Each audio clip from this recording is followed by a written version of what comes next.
So our final conversation is today is with someone who leads the e-commerce for an industry giant. And she's here to share her insights into the inner workings of a large data-driven business. So Jie Cheng is the Vice President and Global Head of Digital Commerce at Mondelēz. My household spends a lot of money on Oreos, and I'm sure my son's going to be very happy about it that I was talking to her today. So to start off with, please tell us about your role at the company, your background, and what you're currently responsible for. Yeah, for sure. So first of all, very excited to be here, and thank you for having me, Bloomberg. My role is, as mentioned, I lead global e-commerce at Mondelēz. Yes, we are the Oreo maker, and also Ritz Cracker and Cadbury Chocolate. A lot of amazing, iconic brands around the world. So in my current role, I lead e-commerce at a global scale, but maybe I can share a little bit about my background.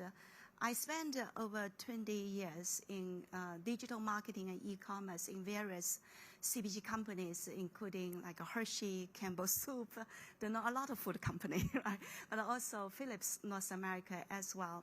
And in my roles, I think I've witnessed and also actively contributed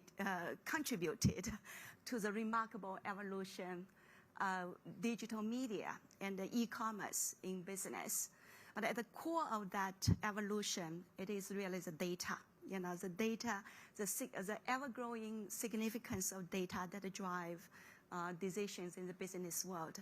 So in my current role as I lead the e-commerce business, I am also deeply involved in integrating data analytics in every aspect of e-commerce business.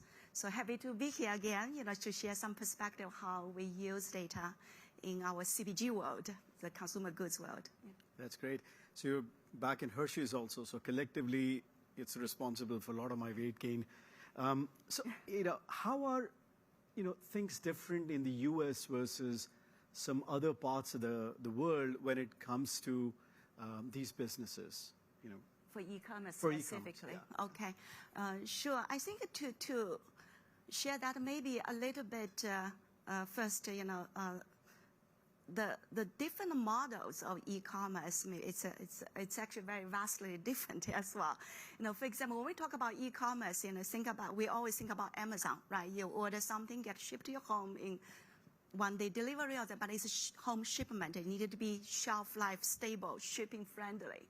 So that is one fulfillment model, home shipment. Then in the food space, it became much more complicated because it's perishable. How can you ship like ice cream? Maybe, yeah. The one thing did delivered in the last couple of years is called last mile delivery. So you order something, get it in 15 minutes. So that is another model that's delivered to your home. Or you schedule appointment with get a grocery delivered to your home via Instacart in US, for example, right? But the most common one, which actually invented in Europe, not US, is called click and collect. You order online, pick up in the store, which is the majority of e-commerce business. So answer to your question, in US now, the click and collect is a very mature model now. If you go to Walmart, you go to Target, you do have the click and collect choice. You still need to pick up yourself, but you can order and someone pack it for you. Then the Amazon one, then the Instacart one I mentioned.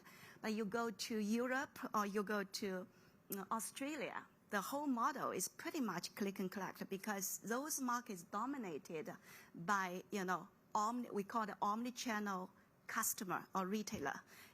Think about I don't know if anyone comes from Australia, like the two dominant retailers over there is Woolworths and Coles. So 99% of the business is done in a click and collect model, right? Wow. Yeah. I personally, I grew up in China, so I spent the last more than 20 years in US now. China is very dynamic e-com market, right? And some of this e-commerce model is actually now started to invent it in China, like social commerce, TikTok in China. The live streaming, the social commerce is loud and live over there. A couple years ago, we say it's Alibaba's Tmall or JD.com. Those are dominant 80% business happening in those two platforms.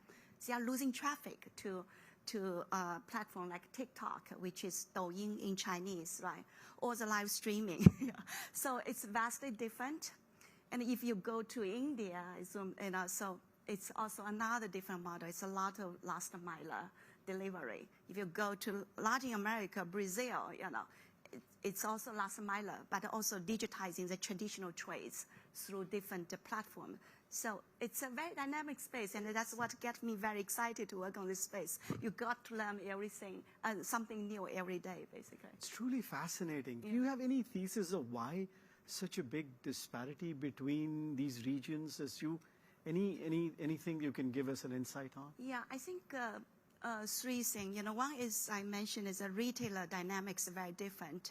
In France or UK, you have those very multi-channel, omni-channel retailers who dominate space. So that's why the click and collect is so live over there.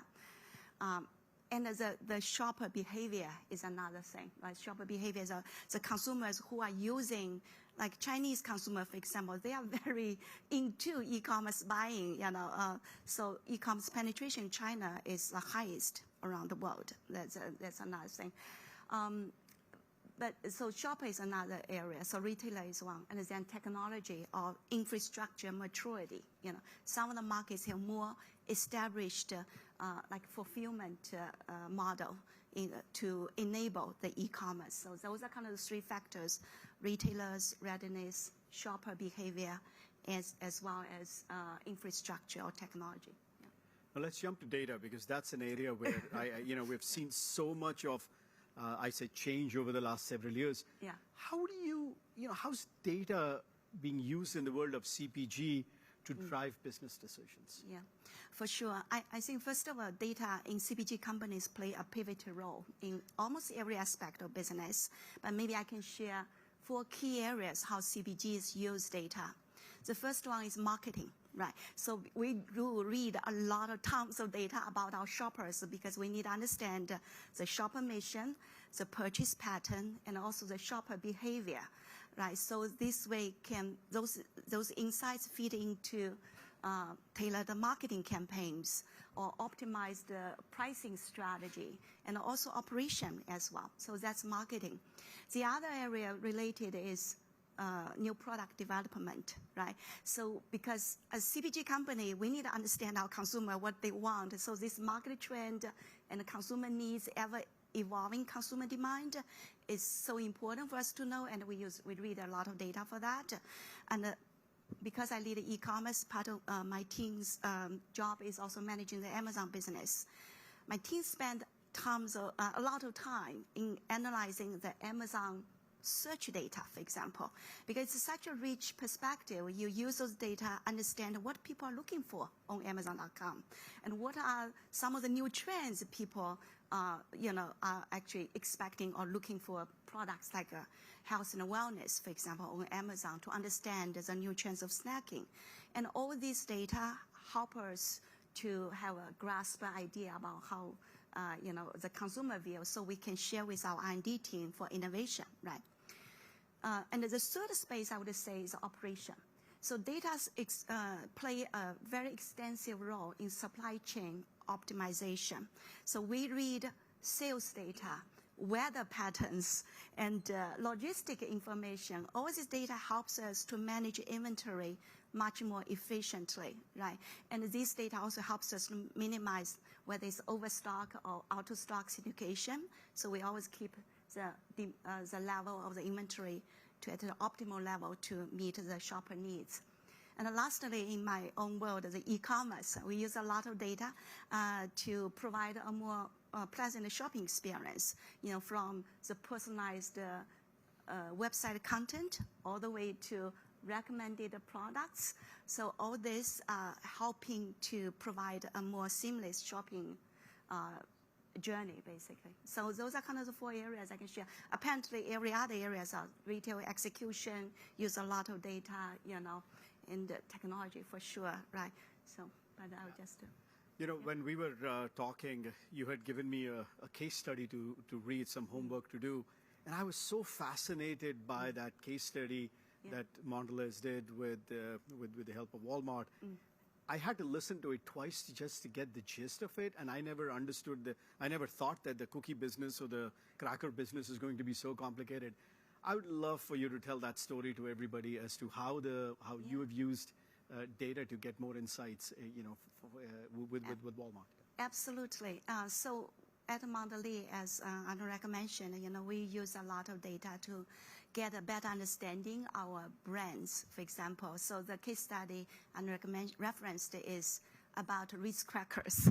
Hopefully you have some of that at home as well. So one thing is Walmart as a biggest retailer in the world, still, right? Maybe after Amazon these days. But I think they actually last year launched this very powerful tool called Luminate. We are actually now asked to move away from the retail link to Luminate as well. So our Mondelēz customer team worked with the Walmart Luminate data team. They tried to find out the Walmart shoppers, who are buying Ritz crackers. Try to get a better understanding, first why they buy them, buy Ritz crackers, and how they consume them, and what type of pack types, all this, you have a family size, you have single serve, you have all these pack types. So why do they choose that certain pack types? So with the Walmart Luminate data, we get a very good understanding. Basically, people choose different pack types in the store, which, by the way, is a very competitive category for cracker, and competing the store's shelf space is very, it's a battle basically, because Walmart try to keep as few as possible, and we try to have that shelf space to tell our brand story, right? So we basically use the data to quantify why we need all these different pack types in the Walmart store and online, right? Because they all serve a very different consumer needs, right? So we also learned, consumer using Ritz crackers not just for the snacking piece. They also use for at-home entertainment especially during holiday, right?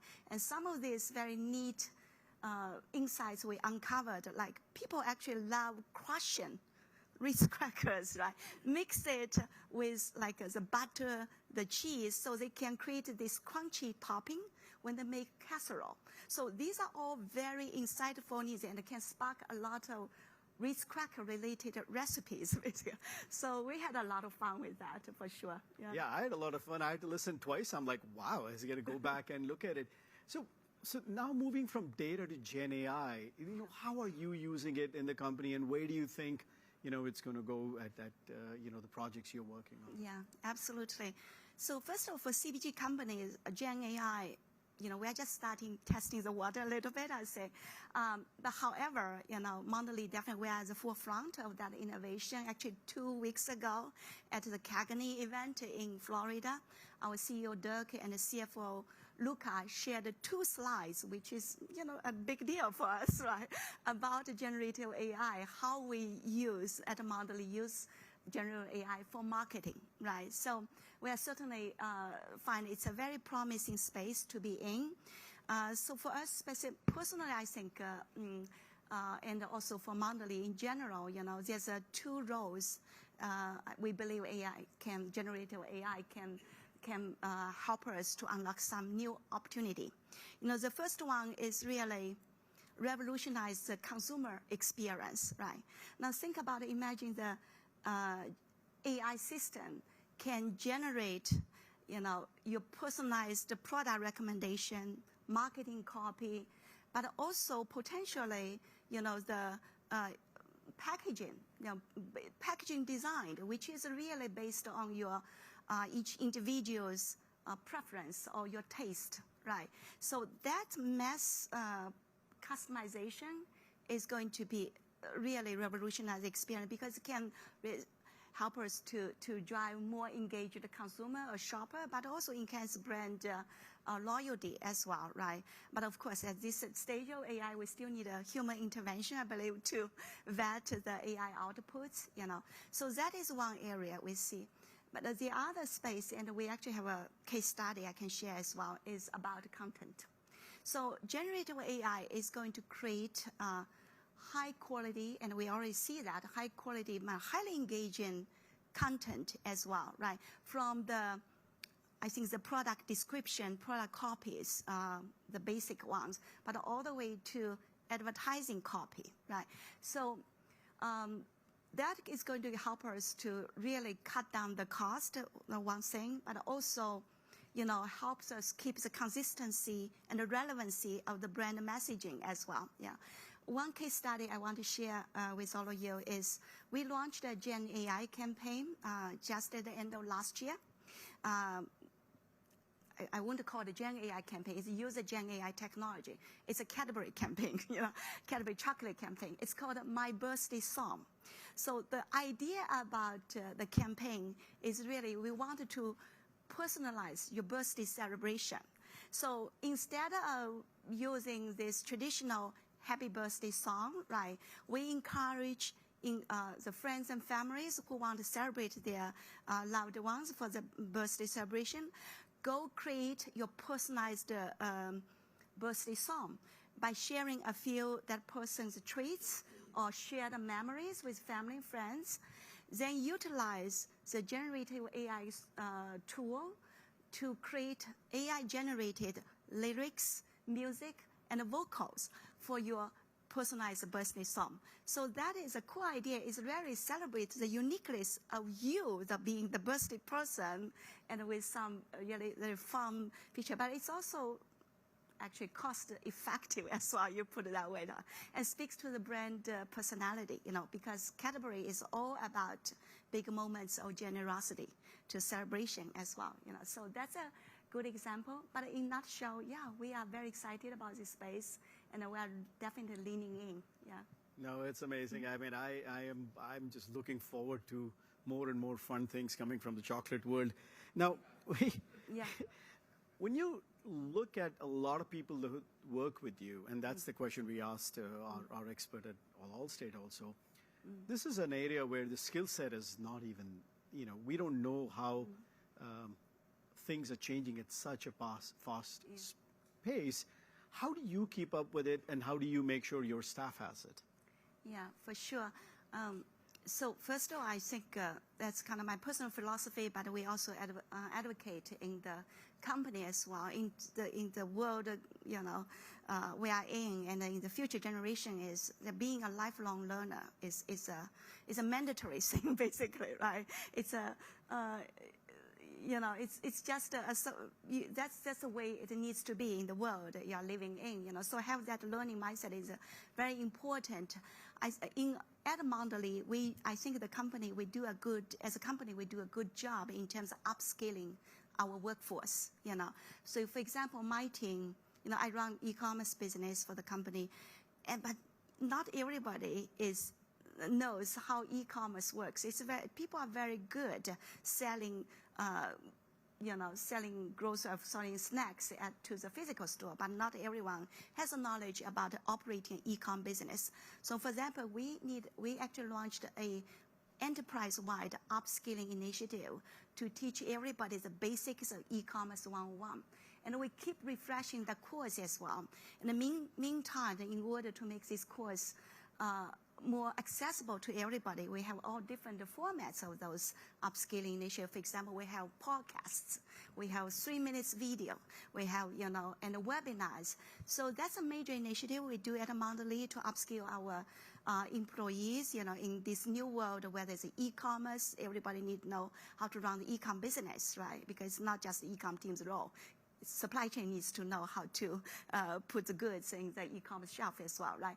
But also, generative AI, same thing. We have massive upskilling initiative about Gen AI, and we have, thankfully, there's a lot of free course also we can export. And we partner with partners like Accenture as about our partner to bring those knowledge in, that's expertise in as well to the organization to share with others. But net, I think being a lifelong learner is mandatory in the world we're living in. Yeah. We're almost running out of time. Let me just ask one last question. You mentioned a lot about the different countries and the e-commerce. Why hasn't anybody figured out grocery yet? I'm just always curious about it. Yeah. Any insight on that? Yeah. I think it's definitely evolving. As a matter of fact, I joined Mondelēz during the peak of pandemic, July 2020. And that is because I saw the opportunities. This is a time if, maybe this is going to revolutionize the grocery business. E-commerce grocery was doubled, more than doubled, tripled at least for Mondelēz in some of the countries in those years. I think it's a habit forming. Yeah, so click and collect is one of these fulfillment model, deliver, and the last mile delivery is another fulfillment. Those are is continue to revolutionize the grocery e-commerce space. Still very small percentage, but it's getting bigger and bigger every year. Yeah. Thank you so much. Yeah. I think we all learned something new today. Thanks so much, and we'll catch up soon. Thank you.